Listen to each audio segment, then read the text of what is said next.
నుదుటిపై ఉన్న బ్రుకుటిలో రూపాయి కాసంత ఎర్రటి బొట్టు, ముక్కుకు ముక్కెర, చేతి నిండా గాజులు, శరీరాన్ని పూర్తిగా కప్పుకోవడానికి ధరించిన పట్టుచీర.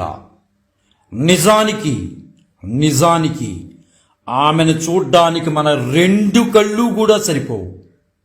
ఆమెను చూడగానే ఎంతటి వారైనా సరే 2 చేతులు ఎత్తి నమస్కరించేలా భక్తిభావంతో లలితా పరమేశ్వరి స్వరూపంగా కనిపిస్తుంది ఆమె దగ్గరికి వెళ్ళిన వారిని ఏరా కన్నా, ఏరా నాన్న అంటూ ఆప్యాయంగా పలకరిస్తూ ఆమెను దర్శించిన వారి అజ్ఞాన తిమిరాలను దాటించే మూర్తి భవించిన లలితా పరమేశ్వరి స్వరూపంగా బాసిల్లే అమ్మగా, వారి తల్లిదండ్రుల చేత అనసూయగా నామకరణమయ్యి తదనంతర కాలంలోనే ఆ అనసూయే జిల్లెళ్ళమూడి అమ్మగా రూపాంతరం చెంది ఎంతో మందిలో భక్తి జ్ఞాన వేదాంత తత్వాన్ని నింపిన మహానుభావురాలుగా, నేటి మన ప్రాతస్మరణీయురాలిగా జిల్లెళ్ళమూడి అమ్మవారు నిలిచారు. ప్రతిరోజు మనకి అనుభవంలోకి వచ్చే విషయం ఏంటంటే, కొన్ని పనులు అనుకుని చేస్తాం, మరికొన్ని పనులు అనుకోకుండా చేస్తాం. ఇలా జరిపించేదానికి శక్తి అని మనం పేరు పెట్టుకుంటాం. దేవుడు ఉన్నాడా అని అనుమానం పట్టుకున్నప్పుడు నీ మీద నీకు నమ్మకం పెంచుకో. నీ మీద నీకు నమ్మకం లేనప్పుడు దేవుని మీద నమ్మకం పెంచుకో. మీరు గమనించే ఉంటారు, మీరు ఎంత ఆత్మవిశ్వాసంతో పనిచేసినా కొన్నిసార్లు ఆ పని మీరు అనుకున్నట్లు జరగదు, అవ్వదు కూడా. అటువంటప్పుడు మీ గురించి మీకు అనుమానం కలిగి అసహాయులయ్యి సహాయం కొరకు మీరు దేవుని వైపు మళ్ళుతారు. మీరు పూర్తి విశ్వాసంతో మీ మిమ్మల్ని దీవెన వద్ద ఉంచుతారు. కానీ వేచి చూసినా అదేవి కాదు. అప్పుడు మళ్ళీ ఆ పనులను మీ చేతిలోకి తీసుకుంటారు. ఈ మొత్తం చక్రభ్రమణాన్ని సవ్యంగా ఎందుకు అర్థం చేసుకోరు? మీలో ఉన్న అంతరాత్మ మరియు భగవంతుడే ఒకే సూత్రానికి సంబంధించిన 2 ధృవాలని మీకు ఎందుకు తెలియడం లేదు? ఇంకా అజ్ఞానాంధకారంలోనే ఉన్నారు అంటూ ఈ విధంగా అమ్మ దగ్గరికి వెళ్ళిన వారికి జ్ఞానోపదేశం చేసేవారు జిల్లెళ్ళమూడి అమ్మవారు. జిల్లెళ్ళమూడి అమ్మవారు మార్చి 28, 1923లో గుంటూరు జిల్లా మన్నవ అనే ఒక పల్లెటూరులో సీతాపతి రంగమ్మ అనే పుణ్య దంపతులకు జన్మించారు. తండ్రి సీతాపతి గారు అక్కడ ఆ ఉన్న గ్రామానికి గ్రామాధికారి. అమ్మకు వారి తల్లిదండ్రులు అనసూయ అని నామకరణం చేశారు. 4 సంవత్సరాల వయసున్నప్పుడే అనసూయగా ఉన్న అమ్మ శారీరక మానసిక స్థితి చాలా విభిన్నంగా ఉండేది. తరచుగా అమ్మ ట్రాన్స్లోకి వెళ్ళేవారు. ఒకసారి ఏకంగా అలా 11 రోజులు ట్రాన్స్లో ఉండిపోయారు. అమ్మ అలాగే నెమ్మదిగా స్పృహలోకి వచ్చేవారు. ఆనాటి వైద్యులకు అమ్మ యొక్క పరిస్థితి ఏంటో తెలిసేది కాదు. అమ్మ చర్యలు కూడా చాలా వింతగా తోచేవి ఆనాటి వైద్యులకి. ఏమిటో చెప్పలేని పరిస్థితుల్లోకి వైద్యులు వెళ్ళిపోయారు. అసలు ఏం జరుగుతోంది, అన్ని టెస్టులు చేసినా ఏమీ కనిపించేవి కాదు. ఎందుకు అమ్మ అలా ట్రాన్స్లోకి వెళ్తుంది? వైద్యులు సైతం కూడా ఏమీ మాట్లాడలేనిటువంటి పరిస్థితిలోకి వచ్చేసారు. అమ్మ తల్లిదండ్రులకు ఒక ఆలోచన వచ్చింది. ఎవరో చెప్తే ఒక ఆలోచన వచ్చింది. బహుశా ఇలాంటి ట్రాన్స్లోంచి బయటికి రావాలంటే అమ్మకి వివాహం చేస్తే సరిపోతుందేమో అని, అమ్మకి వివాహం చేస్తే మార్పు వస్తుందని, అనసూయలో మార్పు రావచ్చునేమో అని భావించి అనసూయకు 5/5/1936 అంటే మే 5వ తారీఖు 1936 సంవత్సరంలో అమ్మ 13వ ఏటనే వివాహం చేశారు వాళ్ళ తల్లిదండ్రులు. కానీ అలా చేసిన తర్వాత ఏమన్నా అమ్మలో మార్పు వస్తుందేమో అనుకున్నారు. కానీ వివాహానంతరం కూడా ఆమె ఎప్పుడూ ఏదో లోకంలో ఉన్నట్లు ఉండేవారు. అది పోలా అది భగవద్దత్తమైంది. అది ఎలా పోతుంది? వాళ్ళు ఊహించుకున్నారు. వైద్యునికే అందలా, ప్రత్యక్ష భగవానుడిగా మనం కోరుకునేటటువంటి వైద్యునికే అందలా, అంటే భగవద్దత్తమైన వరం ఆవిడకి వచ్చింది. అలా ట్రాన్స్లోకి వెళ్ళిపోతూ ఉండేది. వివాహం అయినా ఆవిడ వెళ్ళిపోతూ ఉండేది. అమ్మ భర్త పేరు శ్రీ బ్రహ్మాండం నాగేశ్వరరావు గారు. ఆయనను జిల్లెళ్ళుమూడి కరణం గారు అనేవారు. అప్పటికే అమ్మలో వచ్చే మార్పులు, దివ్యశక్తిని గ్రహించిన కొందరు భక్తులు అమ్మ దగ్గరికి వెళ్ళి, అమ్మా అమ్మా మీకు అంత ఆధ్యాత్మిక తృష్ణ ఉంది కదా, భక్తి కూడా మెండుగా ఉంది కదా, మళ్ళీ పెళ్లి చేసుకోవడంలో అంతరార్థం మాకు అర్థం కావట్లేదమ్మా, ఏంటమ్మా మీరు కూడా పెళ్లి చేసుకోవటం అని అంటూ ఉండేవారు అమ్మని. అందుకు అమ్మ అప్పటికి చిన్న వయసైనా ఎంత పెద్దరికంగా, ఎంత హుందాగా అమ్మ సమాధానం చెప్పేదంటే, అంత చక్కగా, అంటే ఆధ్యాత్మిక స్థితిలో పండిపోయిన వారు మాట్లాడే మాటలు అమ్మ మాట్లాడేది. ఆధ్యాత్మిక జీవితానికి వివాహం అడ్డు కాదు, ఆధ్యాత్మిక జీవితానికి వివాహం అడ్డు కాదు అని నిరూపించి చెప్పడానికే నేను వివాహం చేసుకుంటున్నాను అని అమ్మ చెప్పేవారట. అమ్మ వివాహానంతరం జిల్లెళ్ళుమూడిలో స్థిరపడ్డారు. జిల్లెళ్ళుమూడి ఎక్కడుంది అంటే బాపట్ల నుంచి సుమారుగా ఒక 15 కిలోమీటర్ల దూరంలో ఉంటుంది. పసితనం అంతా నాగమ్మ పెంపకంలో జరిగింది అమ్మదంతా కూడా. చిన్నప్పటి నుంచి అమ్మ అనేక మహిమలు చూపి అందరినీ ఆశ్చర్యం కలిగించేది. ఎందువల్లంటే అది దైవాంశంతో వచ్చింది. అది ఆ చర్యలన్నీ అమ్మకు వచ్చినవన్నీ ఎలా వచ్చినాయి? దైవపరంగా వచ్చినవి. అవి ఎవరినో చూస్తే కాల్చుకుంటే వచ్చేవి కాదు, అది ఎవరినో అనుకరిస్తే వచ్చేవి కాదు. అమ్మకి దైవదత్తమైంది అది. అమ్మ యొక్క తల్లిగారు రంగమ్మ గారు చనిపోతే అందరూ ఏడుస్తుంటే ఏడవద్దని అమ్మ దేవుడి దగ్గరికే వెళ్ళిందని అందరినీ ఓదార్చింది ఆ సమయంలో అమ్మ. ఒకసారి బాపట్లలో భావనారాయణ స్వామి గుడికి వెళితే పూజారి గారు గమనించకుండా తలుపులు వేసారట. తలుపులు వేసేటివి ఏంటి? అమ్మ అక్కడే ఉండిపోయింది, ఆ గుళ్ళోనే ఉండిపోయింది. అక్కడే అమ్మ అలా ఉండిపోయింది. అయితే మరుసటి రోజు మర్నాడు ఉదయం పూజారి గారు వచ్చి గుడి తలుపులు తెరవగానే అమ్మ ఒక్కసారిగా రాజ్యలక్ష్మి అమ్మవారిగా దర్శనమిచ్చింది. అంతే, పూజారి గారులో దివ్యానుభూతిని పొందాడు. అప్పటి నుంచి అమ్మ అంటే ఏమిటనేది ఆయన ఒక 10 మందికి, వందలాది మందికి వ్యాపింపచేశాడు అమ్మ యొక్క తత్వాన్ని. కానీ బ్రహ్మాండం నాగేశ్వరరావు గారు వివాహం అయిన తర్వాత తన భార్య అనసూయ వింతపోకళ్లకు కొంతకాలానికి అలవాటు పడుతూ ఉన్నారు. ఏమిటి వింతపోకళ్ళు అంటే, అమ్మలో దైవదత్తమైన వరం ఉంది అని ఎవరికి, ఆయన బ్రహ్మాండం నాగేశ్వరరావు గారికి కూడా తెలియదా. బయట వాళ్ళు ఏదో చెప్పుకుంటున్నారు, నా భార్యలో ఇలా ఉంది అని ఆయన కూడా ఊహించరా. కానీ బయటవారు అమ్మని దేవతగా కొలిచేవారు. కానీ నాగేశ్వరరావు గారు భక్తుల స్థాయికి చేరుకోలేకపోయాడు. ఆ స్థితిలో ఆ భక్తులు ఏదైతే అమ్మగా కొలుస్తున్నారో ఆ స్థాయికి వెళ్ళలేకపోయారు. ఒక భార్యగానే అనుకున్నారు నాగేశ్వరరావు గారు. ఒక దివ్యమైన రోజు అనసూయ అనబడే అమ్మలో ఒక దివ్యమూర్తిని చూసి ఆ మూర్తి దర్శనాన్ని తిలకించిన బ్రహ్మాండం నాగేశ్వరరావు గారు అమ్మ భక్తుడిగా మారిపోయారు. ఒక్కసారి ఆ అమ్మ యొక్క దివ్య రూపాన్ని చూడగలిగాడు బ్రహ్మాండం నాగేశ్వరరావు గారు. అంతే, నోటి నుంచి మాట కూడా రాలా.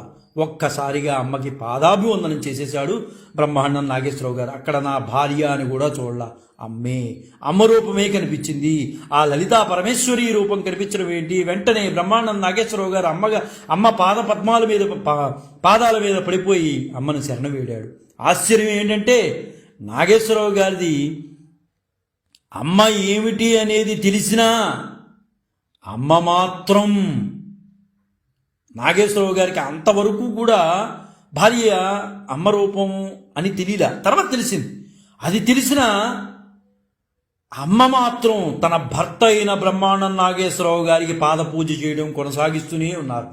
ఆయన భయపడేవారు, ఏమిటి నాకు పాద పూజ చేస్తుంది ఏంటి అమ్మ అని. అంటే అమ్మ యొక్క శక్తిని ఆయన దర్శించారు. అమ్మలో ఉండేటటువంటి దివ్యానుభూతిని దర్శించినటువంటి బ్రహ్మాండం నాగేశ్వరరావు గారు భయపడేవారు. ఆయన కాళ్ళు పట్టుకుని అమ్మ పాద పూజ చేస్తున్నప్పుడు భయపడేవారు, ఏమిటి అని. ఒక్కసారి ఆయన ఒళ్ళు జలధరించేది. అమ్మ ఒక్కసారి బ్రహ్మాండం నాగేశ్వరరావు గారి కాళ్ళు పట్టుకోగానే ఆయన ఒళ్ళు జలధరించేది. భక్తులు ఆవిడ భర్త గారిని, అంటే బ్రహ్మాండం నాగేశ్వరరావు గారిని నాన్నగారు అని పిలుచుకునేవారు భక్తిభావంతో.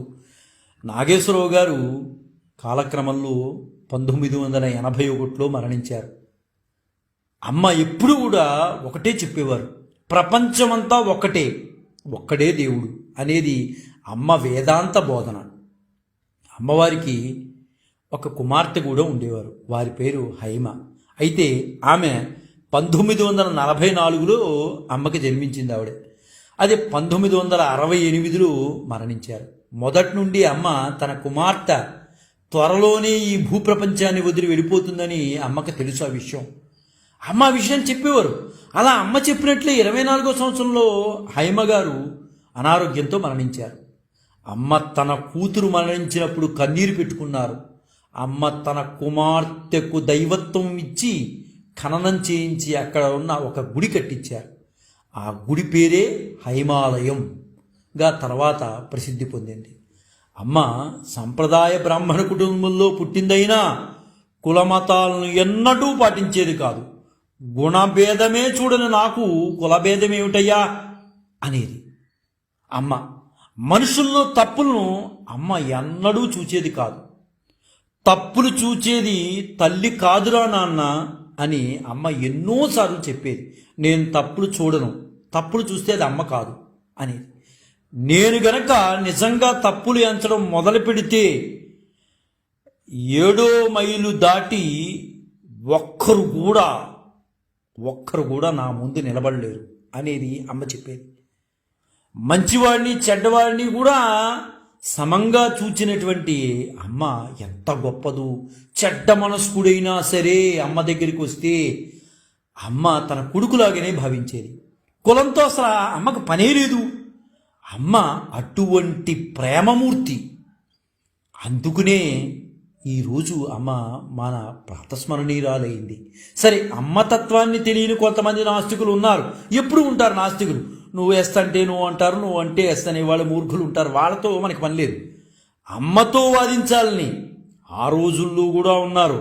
అమ్మ చెప్పే వాటిని విశ్వసించినటువంటి మనుషులు ఇప్పుడు ఉంటారు. మనం చెప్పే మాటని విశ్వసించిన వాళ్ళు ఉంటారు. అలా అమ్మ చెప్పే విషయాన్ని కూడా విశ్వసించిన మనుషులు ఉన్నారు. అమ్మతో వాదించాలని, ఇక్కడ ఏదో బూటకం జరుగుతుందని దాన్ని బయట పెట్టాలని అనేక మంది ప్రయత్నాలు చేశారు. అనేకులు కాసేపు వెళ్ళారు, అక్కడికి వెళ్ళారు, అమ్మ దగ్గరికి వెళ్ళారు, అమ్మతో మాట్లాడారు. కాసేపు అమ్మతో మాట్లాడితే చాలు వారందరూ కూడా అమ్మకి చేతులెత్తి నమస్కారం పెట్టిన వారే, అమ్మకి సరెండర్ అయిపోయిన వారే వారందరూ కూడా. అంటే ఏదో అమ్మని చేద్దామని వెళ్ళిన వారు, అక్కడ ఏమీ లేదు బూటకం అని చెబుదామని వెళ్ళిన వారు అమ్మకి పాదాభివందనం చేసి వచ్చిన వారే అందరూ. చాలామంది ఊరకే అమ్మ సమక్షంలో కూర్చుని అమ్మవైపు అలా చూస్తూ వలవలవల ఏడుస్తూ ఉండేవారు. ఆ దృశ్యం సర్వసాధారణంగా అక్కడ అందరికీ తెలుసు, కనిపించేది కూడా. అమ్మ మాత్రం అలా ఏడుస్తున్నారు వంక మౌనంగా ఉండేది, అలా చూస్తూ ఉండేది. వాళ్ళు ఎందుకమ్మా అలా ఏడుస్తున్నారు అంటే పక్క వాళ్ళు అడుగుతుంటే, అమ్మా ఎందుకమ్మా, కొత్తగా వెళ్ళిన వాళ్ళు అడిగేవారు, ఎందుకమ్మా అలా ఏడుస్తున్నారు, మిమ్మల్ని చూసి అలా ఏడుస్తున్నారు ఏంటమ్మా అంటే, వాళ్ళు ఏడవడానికే వచ్చారా, వాళ్ళని ఏడవనివ్వండి అనేది అమ్మ. కానీ ఎందుకు ఏడుస్తున్నారు అనేది ఆ కొత్తగా వచ్చిన వారికి వివరించి చెప్పేది కాదు అమ్మ. వారికి తనకు మధ్య ఏమి జరిగిందో వారికి తనకే తెలుసు. మూడో వ్యక్తికి అర్థం కాదురా నాన్న, నేను చెప్పినా నీకేమీ అర్థం కాదు, ఎందుకు అడుగుతావు అనేది అంత స్పష్టంగా అమ్మ చెప్పేది. అంటే అమ్మను చూస్తూ అలా కళ్ళమ్మ నుంచి నీళ్లు వస్తుంటే అమ్మవారి వంకలాగా చూస్తుండేది. మూడో వ్యక్తి అడిగినప్పుడు, నాన్న నీకు తెలియదురా, ఊరుకో, ఆ ఏడ్చేవాడికే నాకు తెలుసు మధ్యలో ఏం జరిగిందో, నీకెందుకు, నీకు తెలియదు అనేది. అక్కడైతే జై హో మాతా శ్రీ అనసూయ రాజరాజేశ్వరి శ్రీ పరాత్పరి అన్న మహామంత్రాన్ని మొదటగా పలికింది మౌలాలి అనే ఒక ముస్లిం మాత్రమే. ఒక ముస్లిం భక్తి నోట వెంట ఆసువుగా పలికిన ఈ మహామంత్రం ఈ రోజున లక్షలాది మంది నోళ్ళల్లో నాంతోంది. అక్కడ నిత్యము అక్కడ నామస్మరణలో వినిపిస్తోంది అదే మహామంత్రం. ఎంత గొప్ప విశేషం! ఒక ముస్లిము నోట అమ్మ చెప్పించింది. జయ హో మాతా శ్రీ అనసూయ రాజరాజేశ్వరి శ్రీ పరాత్పరి అనే మాటని ఆసువుగా ఒక ముస్లిం మౌలాలి అనే నోటి నుంచి చెప్పించిందంటే అమ్మ ఎంత గొప్పదో ఇప్పుడు మనకు తెలుస్తోంది. మంచివాడిని చెడ్డవాడిని సమంగా చూసేటటువంటి అమ్మ దృక్పథం అది ఎవరికీ రాదు. అమ్మకి కులమతాలతో సంబంధం లేదు. అలా కులమతాలు పెట్టుకుంటే అసలు అమ్మే కాదు. అమ్మ అటువంటి ప్రేమమూర్తి. మరోసారి ఏం జరిగిందంటే, ఒక పోలీసు ఉద్యోగి అమ్మ మెడవంక చూస్తున్నారు. అమ్మ మెడలో పులిగోరు కనిపిస్తోంది. అయితే ఆ పోలీసు ఉద్యోగి ఆ అమ్మ మెడలోని పులిగోరు తీసుకుంటే ఏవో శక్తులు వస్తాయని ఉద్దేశంతో ఎవరో పనికిమాల వాళ్ళు చెప్తూ ఉంటారు కాబట్టి ఆ మాటలు విశ్వసించి ఆ పులిగోరు తీసుకుందామని అనుకున్నాడు. ప్రయత్నించాడు. వెంటనే దూరంగా అమ్మ వంక చూస్తున్నాడు పులిగోరు వంక. అమ్మ వంక చూస్తున్నాడనే భావం కానీ పులిగోరు వంక చూస్తున్నాడు ఆఫీసర్. అమ్మ వెంటనే పిలిచింది. అమ్మే మెడలోంచి పులిగోరు తీసిచ్చింది. వెంటనే అతను ఆశ్చర్యపడి భక్తిభావంతో వెంటనే అమ్మ అతని మెడకి అలంకరించింది. వెంటనే భక్తిభావంతో అతను అమ్మ కాళ్ళ మీద పడిపోయాడు. అంటే అతని మనస్సులో అనుకున్న భావం కూడా అమ్మ దూరం నుంచి గ్రహించి అతన్ని పిలిచి చెప్పింది. అంటే అమ్మపై అందరికీ అనంత విశ్వాసం కలిగింది. ఆమెను సర్వదేవతా స్వరూపిణిగా భావించేవారు అందరూ కూడా. అమ్మని మీరెవరూ అడిగితే నేను అమ్మన్రా, మీరు నా బిడ్డలు అంతే, ఇంకంతకన్నా ఏం లేదు. అంటే అమ్మ వేదాంత సూత్రం ప్రపంచం అంతా ఒక్కడే దేవుడు, ఇంకేమీ లేదు, మీరు కొట్టుకు చావకండి అని అమ్మ చాలా స్పష్టంగా చెప్పేది. అమ్మ జిల్లెళ్ళమూడిలో ప్రజలకు ఆధ్యాత్మిక విషయాల మీద ఉపదేశాలు ఇస్తూ ఉండేవారు. భక్తులు వీరిని అమ్మా అని ఆప్యాయంగా భక్తిగా పెంచుకునేవారు. ఒకరోజు 60 ఏళ్ల ఒక స్త్రీ, ఒక ఆమె వచ్చిందనమాట. అమ్మ వద్దకు వచ్చింది. అమ్మా నాకు ఏదైనా మంత్రోపదేశం చేయి తల్లి, నాకు అసలు మనసులో ఉండట్లేదమ్మా, నేను శ్రద్ధగా చదువుకుంటాను తల్లి, నీ యొక్క శక్తితో నాకు ఒక మంత్రాన్ని ఇవ్వు తల్లి, నేను ఎంత శ్రద్ధగా చదువుకుంటానంటే నా యొక్క సమస్యలన్నీ తీరిపోవాలి, నేను చాలా సమస్యల్లో ఉన్నాను తల్లి, నీ నోటి నుంచి ఆ మంత్రం పుచ్చుకుంటే నాకు అదొక నమ్మకం, అమ్మా నువ్వు ఇస్తే నా సమస్యలన్నీ నాకు తీరిపోతాయి అమ్మా, దయచేసి ఆ మంత్రాన్ని చెప్పు తల్లి అని అమ్మని ప్రార్థించింది 60 ఏళ్ళ ఆవిడే. అందుకు అమ్మ నవ్వుతూ, అమ్మా నాకే మంత్రం రాదు తల్లి, ఇంక నీకే నేనేం బోధిస్తానమ్మా, నాకే మంత్రాలు రాకపోతే నీకు నేనేం బోధిస్తా, నాకేం మంత్రాలు రావు, బహుశా నాకు ఏవో మంత్రాలు వచ్చని నువ్వు అపోహపడుతున్నావేమో, నాకే మంత్రాలు రావు అంటూ ఆమెను కుశల ప్రశ్నలు వేసే సందర్భంలో అమ్మ అంటుందన్నమాట 60 ఏళ్ళ ఆమెతో, అమ్మా నీకు కోడళ్ళు అల్లుళ్ళు వచ్చారా అని అడిగింది. అందుకు ఆమె వచ్చారు, మొన్నే పెళ్లి చేసాం, అల్లుడు వచ్చాడు కోడలు వచ్చింది అని కొంచెం ఏదో నిట్టూర్పుగా ఉంది. అమ్మ చెప్పింది. వెంటనే జిల్లెడుమూడు అమ్మ ఆమెతో ఇలా అంది, కూతుళ్లను కోడలను ఒకే రకంగా చూసుకో, అదేవిధంగా కొడుకులను అల్లులను ఒకే రకంగా చూసుకో, ఈ వయసులో చేయవలసిన సాధన ఇదే, నీకు మంత్రాలు అవసరంలా, ఏ మంత్రాలు అవసరం లేదు, ఏ మంత్ర సాధన అవసరం లేదు, నీ మనసును ముందు నువ్వు మార్చుకో, నీ మనసును మార్చుకుంటే అంతకన్నా అద్భుతమైన మంత్రం ఇంకెక్కడా లేదు ఈ ప్రపంచంలో. నీ మనసును మార్చుకో, నీ కూతుర్ని నీ కోడల్ని ఒకే రకంగా చూసుకో, నీ అల్లుడిని నీ కొడుకుని ఒకే రకంగా చూసుకో, ఇంతకన్నా గొప్ప మంత్రం ఏముందమ్మా, ఈ మంత్రాన్ని అలవాటు చేసుకో నువ్వు, ఇదే గొప్ప మంత్రం, నీకు నేను ఇచ్చే మంత్రం, నాకైతే ఏ మంత్రాలు తెలియవు, ఈ మంత్రాన్ని నేర్చుకో, ఇదే మంత్రం, ఇంతకన్నా గొప్ప మంత్రం ఈ ప్రపంచంలో లేదు, అద్వైతం అంటే కూడా ఇదే అని అమ్మ ఉపదేశించింది. వెంటనే అమ్మ పాదాల మీద పడిపోయింది ఆమె. అంటే అంత గొప్పగా జ్ఞానోపదేశం ఇచ్చేవారు అమ్మవారు. 1970 ప్రాంతంలో గుంటూరులో ఒక భక్తుడు ఉండేవారు. ఒకరోజు ఆయనకి నిద్ర పట్టలేదు. ఎందుకు నిద్ర పట్టలేదంటే అమ్మ ఎప్పుడు కూడా పొద్దున్నే కాఫీ తాగుతుంది. ఆయనకి ఆ విషయం తెలుసు. లేవంగానే అమ్మ కాలకుర్చీలు అవన్నీ తీర్చుకున్న తర్వాత కాఫీ తాగటం అమ్మకి అలవాటు.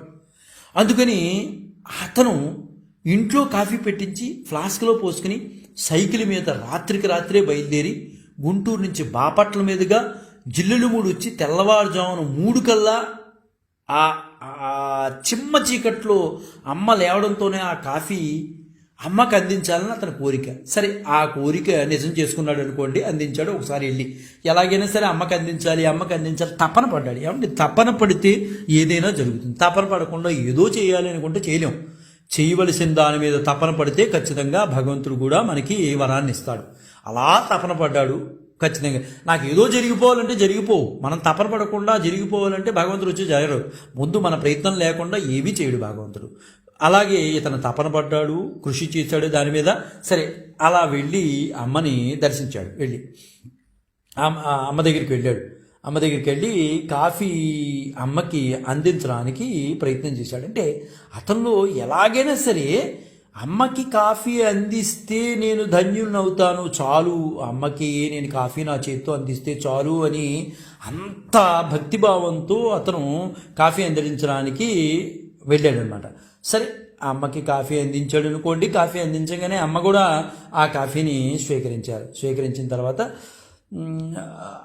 తెల్లవారుజామునే చెమ్మ చీకట్లో వెళ్ళి అమ్మ అనుగ్రహాన్ని ఎంతలా పొందారంటే అంతలాగా పొందాడు. సరే ఒక రోజున అమ్మ అనుగ్రహాన్ని పొందేసి వచ్చాడు. ఏ నాన్న ఏరా నాన్న, అంత దూరం నుంచి నాకు ఒక 3-4 నిమిషాల్లో తాగే కాఫీ కోసం అన్ని గంటలు ప్రయాణం చేసి వచ్చేవరా నాన్న, ఎందుకురా ఈ అమ్మ మీద నీకెంత ప్రేమ అని అమ్మ ఒక్కసారి దగ్గర తీసుకుని, అమ్మ కదా ఒక్కసారి దగ్గర తీసుకోగానే అతని కళ్ళమ్మని నీళ్లు వచ్చి అమ్మ పాదాల మీద పడిపోయాడు. అమ్మ పాదాల మీద పడిపోయి అమ్మకి నమస్కరించాడు. ఒక రోజున ఎవరంటే ఆక్షేపించేవారు ప్రతి ఒక్కరూ ఉంటారు. ఏదో ఒక సందర్భంలో ఎవరో ఒకడు మనకు తారసపడుతూనే ఉంటాడు. ఒక రోజున ఇదే విషయాన్ని చెప్పాడు. నేను ఇలా వెళ్ళి అమ్మకి తెల్లారుజామున ఇచ్చాను, నా అదృష్టం అమ్మ దర్శనమైంది. అమ్మ ఒక్కసారి ఇలాగా దగ్గర తీసుకుని, ఎరా నాన్న అంత దూరం నుంచి వచ్చావా అనగానే నాకు కళ్ళమ్మని నీళ్ళు వచ్చేసాయి అని చెప్పాడు. అంటే వెంటనే పక్కన ఉన్న ఎటగారంగా ఎవడు అమ్మ అమ్మ అంటావు, ఏంటయ్యా మీ అమ్మవారి మహత్యం, నాకైతే నమ్మకం లేదయ్యా, ఇలాంటివి నేను చాలా చూశాను, అబ్బాబే ఇలాంటివన్నీ నేను లక్ష్య పెట్టను.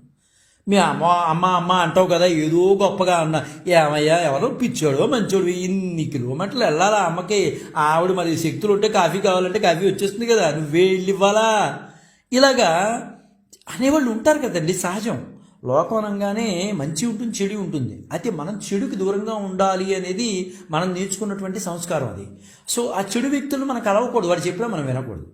అదే క్రమంలో పాపం ఇతను తెలియక, అయ్యయ్యో అలా అనకయ్యా, అమ్మంటే ఏదో అనుకుంటున్నావు, అమ్మ శక్తి నీకు తెలియదు నాన్న, ఆయన ఆమె యొక్క భర్తే, ఆమె పాదాలు పట్టుకున్నారు, నీకు తెలియదురా నాన్న అనగా, బే నేను ఇలాంటి నమ్మ చాలా చూశాను ఇలాంటి మందిని అని. సరే నీకేంటి అమ్మ గురించి తెలియాలా నీకు? ఖచ్చితంగా తెలియదు. నువ్వు ఏదో మహత్యం చూపించా, మరి అమ్మ భక్తులు అంటున్నావు కదా, నువ్వు ఏదైనా మహత్యం చూపిస్తే నేను నమ్ముతాను అన్నాడు.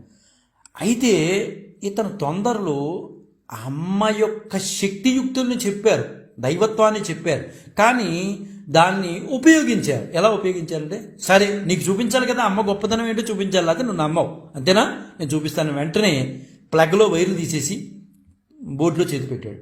పెట్టంగానే పట్టుకున్నాడు. అతనికి ఏమీ కాదా. ఒక్కసారి అతను ఆశ్చర్యపోయాడు. ఏంటి ప్లగ్లో చేపెట్టేసాడేంటి, ఏమీ కాలేదేంటి ఇతనికి, కరెంట్ లేదా అంటే అప్పుడు అనుమాన పడ్డాడు. ఏ లేదయ్యా కరెంటు పోయింది, ఇప్పుడు అది నువ్వు చేపెట్టాలి, అది ఈ పాటికి పోయేవాడు నువ్వు అన్నాడు. వెంటనే అతను డౌట్ వచ్చి పక్కన ఉన్న స్విచ్ వేశాడు, ఫ్యాన్ తిరుగుతుంది. ఆశ్చర్యపోయాడు. ఏమిటిది, ఏంటి ఇలా జరిగింది, నువ్వు ప్లగ్లో వేరేట్టే నీకేం అవ్వలేదేంటి, ఆడ ఫ్యాన్ తిరుగుతుంది అని అనుమానం వచ్చింది. అనుమానం వచ్చి వెంటనే ఇంకా అనుమానంతోనే ఉన్నాడు, అదే ప్లగ్ ఏమైనా పని చేయట్లేదేమో అని అనుమానంతో ఉంటే అతను వెంటనే అన్నాడు, ఏమయ్యా ఇంకా నీకు తేలలేదా, ఒకవేళ నువ్వు కావాలంటే నువ్వు వచ్చి నన్ను ముట్టుకో అన్నాడు. వెంటనే ఆ ఛాలెంజ్ వేసిన వ్యక్తి ధైర్యం చాలా. ఒక్కసారి అతను ఆ ఛాలెంజ్ వేసిన వ్యక్తి అతనికి నమస్కారం పెట్టేశాడు. ఆ నమస్కారం పెట్టి ఏమో బహుశా అమ్మ అతనిలో కనిపించి ఉండొచ్చు. వెంటనే అతను దూరంగా అతని పాదాలు సాష్టాంగ నమస్కారం చేశాడు. అతనికి వెంటనే పడిపోయాడు నేల మీద. అసలు ఏమిటి ఆశ్చర్యం, ప్లగ్లో పెట్టినవాడు పడిపోవాలి చెయ్యి, కానీ ఎదుర్కొన్నవాడు పడిపోయాడు. ఎంత గొప్ప విశేషం. ఆ సమయానికి అదే సమయానికి అక్కడ జిల్లెళ్ళ ఊళ్ళో ఉన్న అమ్మకి షాక్ కొట్టింది. అమ్మకు ఒక్కసారి ఒళ్ళు జలధరించినట్టే. వెంటనే పక్కన ఉన్న వాళ్ళందరూ కంగారు పడ్డారు. ఏంటమ్మా ఏంటి ఇలా జలధరించింది ఏంటి ఒళ్ళు మీకు అన్నారు. వాడు నన్ను పరీక్షిస్తున్నాడు రా అంది అమ్మ గంభీరంగా. అందుకునే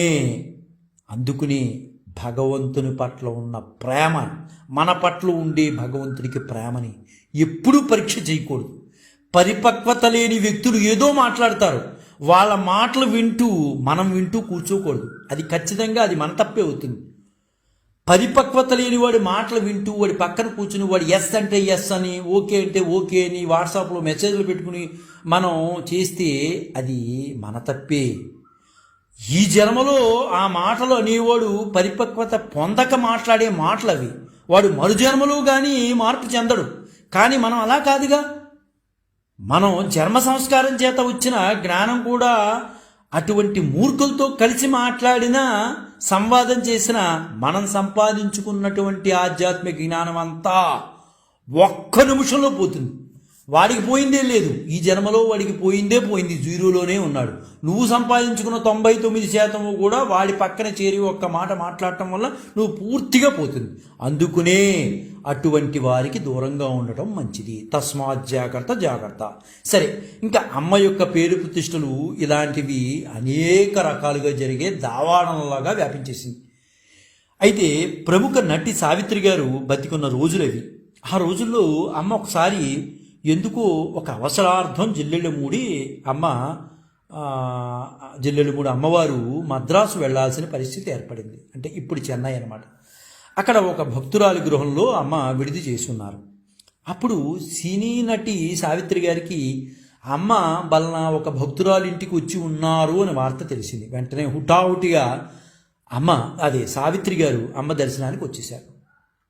దర్శనం తర్వాత వెళుతూ జిల్లెళ్ళమూడి అమ్మ దగ్గరికి వచ్చి, సావిత్రి గారు, అమ్మా, మా గృహానికి కూడా మీరు ఇచ్చేస్తే నేను చాలా ఆనందపడతానమ్మా, మా గృహానికి కూడా రండి అన్నారు. అమ్మ ఒకసారి మౌనంగా సావిత్రి గారు అన్న మాట విన్నారు. సావిత్రి గారు ఏమనుకున్నారు ఏంటో మనసులో, అమ్మా మీరు అలా రావడానికి మీరు ఏం తీసుకుంటారమ్మా అని వెంటనే అడిగేసింది సావిత్రి గారు. అమ్మ చిరునవ్వుతూ, నాన్న, నేను ఇచ్చే అమ్మనే కానీ తీసుకునే అమ్మని కానరా అని జవాబు చెప్పింది. అంటే అమ్మ యొక్క జ్ఞాన పరిపక్వతలు ఏ స్థాయిలో ఉన్నాయి అనేది మనకు అర్థమవుతుంది. దైవత్వం, మాతృత్వం అంటే అలాగే ఉంటాయి ఎప్పుడు కూడా. దైవత్వం అంటే అదే, మాతృత్వం అన్నా అదే. ఈ ప్రపంచంలో వెలకట్టలేనిది ఏదైనా ఉంటే అది మాతృతత్వమే, తల్లి ప్రేమే. ఎన్ని మాటలు మాట్లాడినా అమ్మా అని కొడుకు వెళ్ళాడంటే తల్లి కళ్ళమని నీళ్లు కార్చి ఒక్కసారిగా కౌలించుకుంటుంది. ఆ పరిశ్వంగానికే ఆ కొడుకు మారిపోతాడు. ఎంత దుర్మార్గుడైన కొడుకైనా అమ్మ యొక్క పరిశ్వంగానికి మారిపోవాల్సిందే. అంత గొప్పవరం ఈ ప్రపంచానికి భగవంతుడు ఇచ్చాడు. అలాగా అమ్మని ఒక్కసారి అమ్మ కాళ్ళ మీద పడిపోయింది సావిత్రి గారు. అంటే సావిత్రి గారికి అప్పటి వరకు తారసపడిన గురువులు అందరూ కూడా ఏదో కొద్దో గొప్ప తీసుకున్నవారు కావడం వలన సావిత్రి గారు కూడా భవిష్యత్ తెలియక అలా అడిగి ఉండవచ్చు తప్పించి అమ్మని అడగాలని ఉద్దేశంతో కాదు. అప్పటి వరకు సావిత్రి గారి ఇంటికి వచ్చిన గురువులందరూ కూడా ఎంతో కొంత ఫలాన్ని ఆశించి వచ్చిన వారే. అంతే అమ్మను ఇలాగా అమ్మ బ్రతికున్న కాలంలో, అమ్మ కాలంలో సందర్శించిన ప్రముఖుల్లో చాలామంది ఉన్నారు. రఘువరదాసు గారు, ఆత్మానంద స్వామి గారు, లక్ష్మణ యతీంద్రులు, నరసింహయోగి గారు, ప్రభాకర ఉమామహేశ్వర పండిత్ గారు, కుర్తాలం పీఠాధిపతి శివానంద భారతీ స్వామి గారు, ప్రసాదరాయ కులపతి గారు, కరుణశ్రీ గారు, జటావల్లభుల పురుషోత్తమం గారు, జమ్మలమడక మాధవరావు శర్మ గారు, ఎక్కిరాల కృష్ణమాచార్యులు గారు, పుట్టపత్తి నారాయణాచార్యులు వారు, దువ్వూరి వెంకట రమణ శాస్త్రి గారు, గుడిపాటి వెంకటచలం గారు, ఇలా ఎందరెందరూ మహానుభావులు అందరూ అమ్మని దర్శించిన వాళ్ళే. ఎంతమంది అని చెప్పగలమండి. అమ్మ యొక్క దివ్యానుభూతిని పొందిన ప్రతి ఒక్కరూ కూడా అమ్మకు తల వంచవలసిందే. అమ్మ కోరిక ఏంటంటే జిల్లెళ్ళమూడిలో నిరంతరము అన్నదానం జరగాలి అనేది అమ్మ కోరిక. ఆ కోరికే 1958 ఆగస్టు 15న అమ్మ తన స్వహస్తాలతో అన్నపూర్ణాలయం ప్రారంభించారు. అంటే అప్పటి నుంచి నిరంతరంగా అన్నదాన కార్యక్రమం జరుగుతూ ఉండేది. అంటే అంతకు మునుపు జరుగుతూ ఉండేది, అయితే నిరంతరంగా జరిగేది కాదు, అప్పుడప్పుడు జరుగుతూ ఉండేది. కానీ 1958 ఆగస్టు 15 నుంచి నిరంతరంగా అన్నదానం కార్యక్రమం జరుగుతూ ఉండేది. పేద గొప్ప కులం మతం అనే తేడా లేకుండా ఎంతమంది వచ్చినా ఎప్పుడు వచ్చినా అక్కడ భోజనం వడ్డిస్తూనే ఉండేవారు. అది అమ్మ యొక్క గొప్ప విశేషం. అమ్మ దివ్యాశీస్సులతో మాతృశ్రీ విద్యా పరిషత్ 1971 ఆగస్టు 6న జిల్లెలమూడిలో ప్రారంభమైంది. పరిషత్ ఆధ్వర్యంలోనే అదే రోజున మాతృశ్రీ ఓరియంటల్ కళాశాల ప్రారంభమైంది.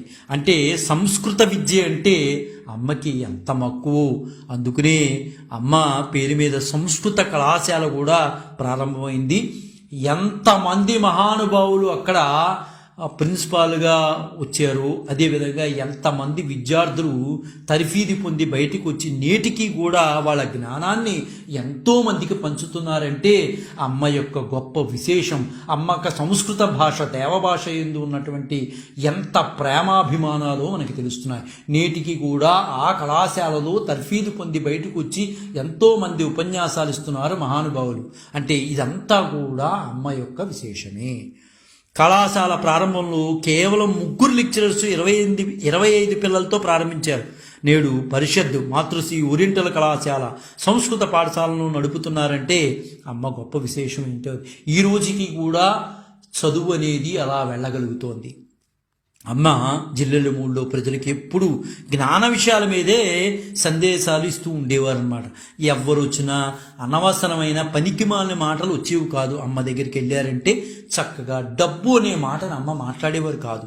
అమ్మ కేవలం జ్ఞాన సంబంధమైన జ్ఞాన సంపదను పంచేవారు అందరికీ కూడా. భక్తులు ఆమెను అమ్మ అని అమితంగా ప్రేమించేవారు, భక్తిగా పిలుచుకునేవారు. అమ్మకు చాలా విషయాలు తెలుసు, తెలియదు అన్నట్లు ఉంటుందంటే అమ్మకు అన్ని విషయాలు తెలుసు, కానీ నాకు ఏమీ తెలియదురా అన్నట్టే మాట్లాడుతుంది. ఒక సందర్భంలో ఎవరో అడిగారు అమ్మని, అమ్మా నాకు ఎప్పటి నుంచో అడిగిన వ్యక్తి కూడా పెద్ద గొప్ప జ్ఞానండి. అమ్మ నాకు ఒక సందేహం ఉంది, సిద్ధుడికి జ్ఞానికి తేడాను నాకు వివరించి చెప్పండి అమ్మా అన్నారు. ఏరా నాన్న నీకు తెలియదా నన్ను అడుగుతున్నావు? సరే, ఎంతో ప్రేమగా ఎక్కడి నుంచో వచ్చావు, సరే నువ్వు అడిగిన దానికి ప్రశ్న సమాధానం చెప్పాలి కదా. నాకు తెలుసున్న మేర చెప్తున్నాను రా నాన్న, నీ అంత జ్ఞానం నాకు లేదు అంది అమ్మ. అంటే అడిగిన వ్యక్తి గొప్ప పండితుడండి. అమ్మ వాడితో అలా అంది, సిద్ధుడు ప్రజలను తన వద్దకు ఆకర్షించుకుంటాడు రా నాన్న. ఎలా ఆకర్షించుకుంటాడు సిద్ధుడు అనేవాడు? తనకు ఉన్న వివిధ శక్తుల ద్వారా జనాన్ని ఆకర్షించుకుంటాడు. ఎవరు? సిద్ధుడు. కానీ జ్ఞానికి అవసరం లేదురా నాన్న, ప్రజలే వారంతట వారు ఆకర్షితులై వస్తారు. సిద్ధుడు జనాలను ఆకర్షించుకుంటాడు, జ్ఞాని ప్రజలే తమంతట తాము ఆకర్షితులు అవుతారు నాన్న. ఇది సిద్ధుడికి జ్ఞానికి ఉన్నటువంటి తేడా అని అమ్మ చెప్పడంతోనే ఆ పండితుడు అమ్మగా పాదాలని నమస్కరించారు. 1985 జూలై 12 అంటే సరిగ్గా ఇదే రోజు అమ్మ తన 63వ ఏట ఈ బాహ్యలోకాన్ని వదిలి వెళ్ళిపోయారమ్మ. 1953లోనే అమ్మ తన నిర్యాణాంతరం తనని ఎక్కడ ఉంచాలో తెలియజేశారు. అంటే అమ్మ ముందుగానే దాదాపు 32 సంవత్సరాల ముందే చెప్పారు, బలనా సమయంలో నేను వెళ్ళిపోతాను ఈ లోకాన్ని వదిలి. అప్పుడే భక్తులు అమ్మ కోసం గుడి నిర్మాణాన్ని చేపట్టారు. ఎంత ఆశ్చర్యం అండి, 32 సంవత్సరాల క్రితమే అమ్మ తన నిర్యాణ కార్యక్రమాన్ని గురించి చెప్పేసింది. తర్వాత 1985లో అమ్మ నిర్యాణాంతరం పూర్తి స్థాయి గుడిని నిర్మించారు. ఆ గుడి పేరు ఏం పెట్టారంటే అనసూయేశ్వరాలయంగా పెట్టారు. అమ్మ భౌతికంగా ఉన్నప్పటి నుంచి ప్రతి సంవత్సరం మే నెల 5వ తేదీన భక్తులు అమ్మ పెళ్లి రోజును ఘనంగా గుళ్ళో జరుపుకునేవారు. అంటే అమ్మ ఉన్నప్పటి నుంచి జరుపుకునేవారు. గర్భగుడిలో అమ్మకి నేటికి కూడా పూజలు జరుగుతూనే ఉంటాయి. అమ్మ 1985లో సమాధి స్థితి తర్వాత అమ్మ భౌతికాయాన్ని అమ్మ ఆదేశానుసారం ఆ గుడిలోనే ఖననం చేశారు. 1987లో ఖననం చేసిన ఆ ప్రదేశంలో అమ్మ నల్లరాతి విగ్రహాన్ని నెలకొల్పారు. అంటే అమ్మ ఆదేశానుసారం నల్లరాతి విగ్రహం పెట్టమంది అమ్మ, అలాగే నల్లరాతి విగ్రహం పెట్టారు. అమ్మ భౌతిక ప్రపంచంలో లేకపోయినా అమ్మని తలచినంత మాత్రాన్ని తన బిడ్డలకు మనకు దర్శనం ఇస్తూనే ఉంటారు అమ్మ ఎల్లవేళలా. అంటే అమ్మ యొక్క గొప్పతనం ఎన్నని చెప్పగలం, ఏమని చెప్పగలం? యజ్జదాచరితి శ్రేష్ఠ తత్తదేవో తరూజన సయత్ ప్రమాణం కురుతే లోకస్తదనువర్తతే.